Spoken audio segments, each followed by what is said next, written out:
Hey, what's up, everybody, and welcome to my 3 takeaways episode from the Nir Eyal interview that I posted this past Monday. This interview was so important because one of the struggles that most everybody has to varying degrees is this struggle with becoming distracted. Because success is really, I'm going to use a quote from Nir, is success isn't as much about what you do, it's about doing what you planned to do. And that's exactly why he's so intentional about using the word indistractable, because he's broken down the root of the word. And what distraction is doing something that you did not plan to do. And the opposite of distraction is not focus, but it's traction. And traction is making time to do the things that you planned to do.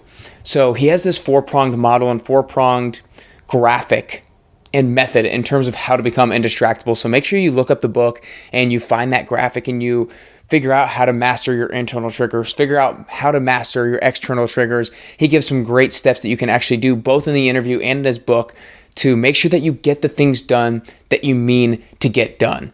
Make sure you go back and review the podcast. Make sure you share it with a friend who's constantly getting distracted, especially during quarantine. There's so many things that people can be doing during quarantine that they get distracted from the things that they actually should be doing. So make sure you share it with a friend. Make sure you share it with a family member, because you never know how much this could actually help them and move their life forward, move their relationships forward, move their career forward, and everything like that.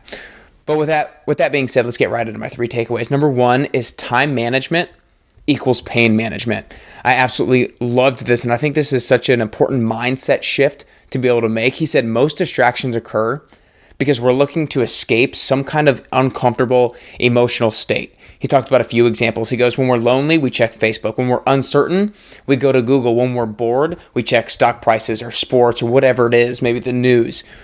All action is trying to close this gap between the current uncomfortable state we're in and getting to a more comfortable state. But the reason this is so important to know is we can leverage those uncomfortable things. So if we know that we're going to get lonely at a particular time in the day, schedule a phone call maybe with a friend. If you know that you're going to get bored at a particular time of the day, schedule that time to be productive, doing something that you really need to get done. And the other thing that I've really found really important for this is I want to choose the uncomfortable emotional states that drive my discomfort. So I made this example and made this point during the interview. I have a whiteboard with all my open boxes of the things that I want to accomplish by the end of the day. And when I get close to the end of the day and I have a lot of open boxes that I have yet to check off, I get this feeling of uncomfort and almost frustration. But this sparks me to just be more efficient, be more productive, and get more activity done of the things that I said that I'm going to do. So I'm leveraging the discomfort that I'm having because of those open boxes in a productive manner. Takeaway number 2 is the relationship between our to-do lists and our self-image.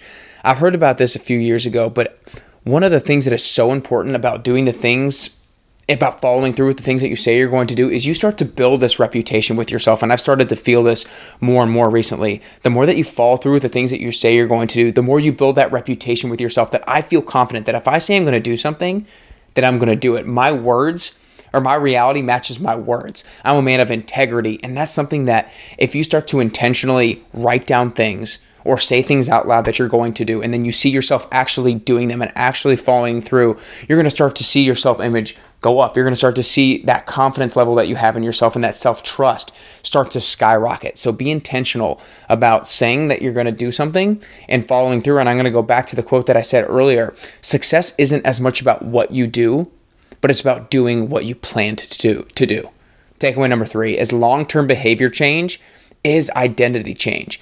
Because in this book and in Atomic Habits, which I've recently read, they always talk about becoming the type of person who does a particular thing. That's what identity change is. When you align yourself with an identity, you do things that this type of person will do. So for example, a vegetarian just doesn't eat meat. It's like they don't have to decide because it's who they are.